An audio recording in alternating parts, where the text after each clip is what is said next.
যাকে পছন্দ করেন, যাকে ভালোবাসেন, তাদেরকে আল্লাহ তাআলার দ্বীনের দিকে আনেন।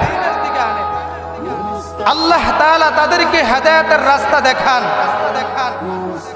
কারণ এটা সম্পূর্ণ হেদায়েতের মালিক কে? আল্লাহ। আল্লাহর পয়গম্বরের কাছেও হেদায়েতের চাবিকাঠি দেন নাই, দিছেন নাকি? কারণ আল্লাহর পয়গম্বরকে সবচেয়ে বেশি যে ভালোবাসতেন তার চাচা, সে মৃত্যুর আগে কালিমা নসিব হয় নাই তার মানে যে ব্যক্তি আল্লাহর পয়গম্বরকে এত ভালোবাসছেন কিন্তু তার দিলের ভিতরে কুফরি থাকার কারণে আল্লাহ তাআলা তার কালিমা নসিব করেননি।